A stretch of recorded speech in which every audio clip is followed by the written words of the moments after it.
evening.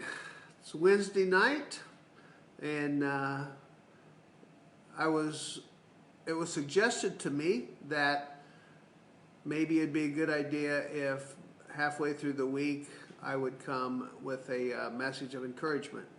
A good brother suggested that, and if you find it helpful, I'd appreciate you knowing that, or letting me know that. But I just wanted to share some thoughts I had. You know, we've been, since Sunday, we found out that we've got another month of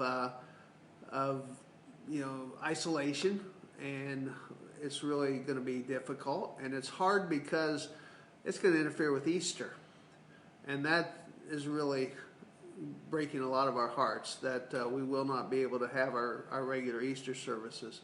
You know, Easter is such an important time of the year for believers, and you know, I think we'll talk to our elders and see about maybe celebrating Easter whenever this is over. Maybe in June or July we'll celebrate Easter, because the time of the year is not important. It's the events of Christ's death and his burial and his resurrection that we celebrate. But at any rate, I just want to come to you and encourage you tonight with just some thoughts that I had as we have been separated, and you know, I really miss you guys a lot, and miss seeing your faces, miss shaking your hands and fellowshipping with you in the sanctuary and the times that we have, and I hope you miss it too. But as I was thinking about this, and my heart's heavy and you know, sad because of the situation we're in, where we can't be together. I thought of the Apostle Paul when he was separated from some dear friends that he wanted to be with and couldn't be with either. And those were the people at Rome, the believers at Rome. And the Apostle Paul wrote some powerful words, which I hope will encourage you and challenge you here this evening as we think about this. This is what the Apostle Paul wrote in Romans chapter 1, verses 8 through 12. He wrote, "First, I thank my God through Jesus Christ for you all, that your faith is spoken of throughout the whole world. For God is my witness, whom I serve with my spirit in the gospel of his Son, that without ceasing I make mention of you always in my prayers, making request, if by some means now at last I may find a way in the will of God to come to you. For I long to see you, that I may impart to you some spiritual gift, so that you may be established, that is, that I may be encouraged together with you by the mutual faith, both of you and me." You know, the Apostle Paul was expressing what many of us are expressing right now. I wish there was some way we could get together. I wish there was some way I could come to you and be with you. But it wasn't possible for the Apostle Paul under these circumstances. So I just thought I'd share a few thoughts from what Paul wrote to these people. First of all, he was so thankful for them. He was so thankful that their faith was spoken of throughout the whole world. Their faith was spoken of throughout the whole world. They had a great testimony for Jesus Christ. You know, and I love you guys so much, and I think that you have a great testimony, Jesus Christ. But it's important to maintain that testimony during this time. Our world needs hope, and we need to present to them a picture of people who have great hope in the Lord, because we've been trying to present that hope. In the first message we had a couple Sundays ago was on the great power we have through Jesus Christ. And then last week we talked about the fact that God is at work in these situations, accomplishing his will and his purpose. And I hope that you will maintain your good witness. Talk about how great the Lord is, and how much peace he's given you through these trying times, because our world is devastated, and you know, our society, our economy, and everything is devastated.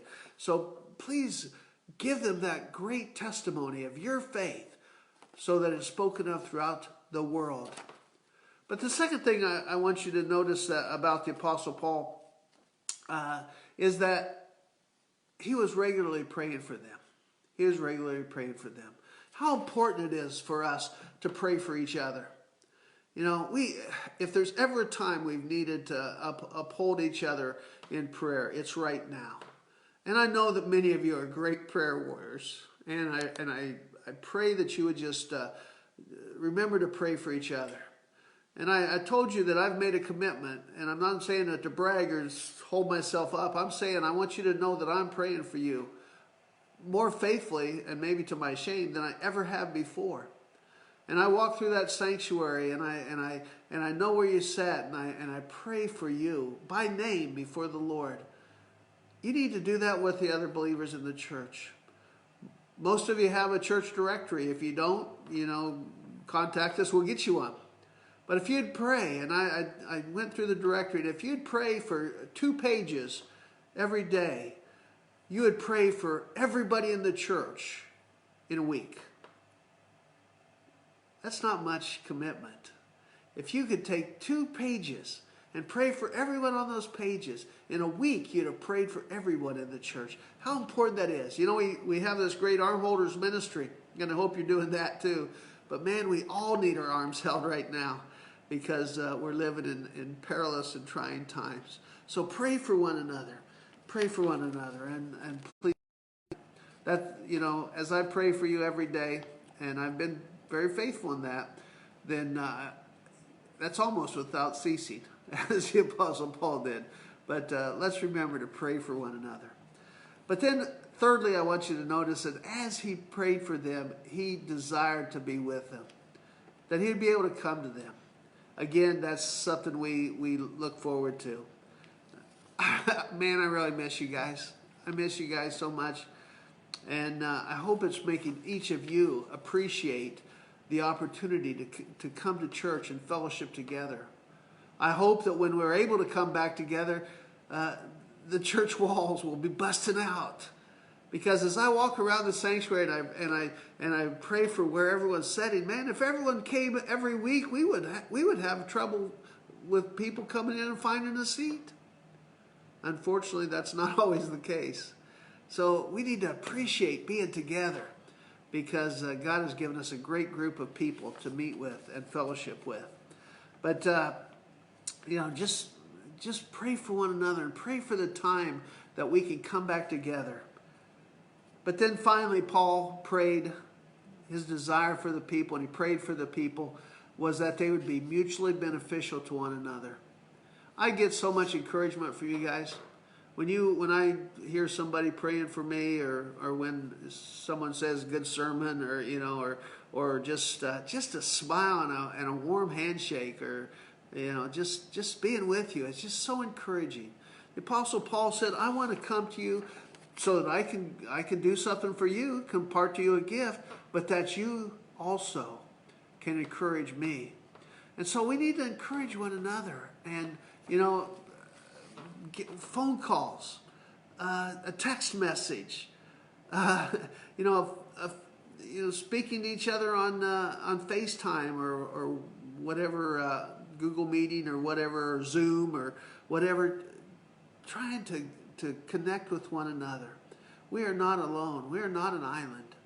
That's an old song. No man is an island. And we are not. We need each other. We need each other desperately. So as the Apostle Paul said, keep your testimony awesome. Make sure that people see the hope of the Lord in your life.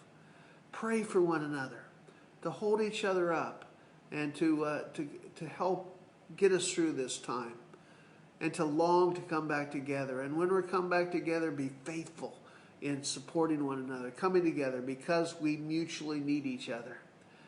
I love you guys, and I pray that you are handling this situation well. And we pray that it will be over soon. We pray for those that are struggling with the sickness, and those that are losing loved ones. It's a terrible time, but God is in control. He is sovereign and on the throne. Do not lose heart. I long to see you. I pray for you, and pray for each other, and encourage one another during these times.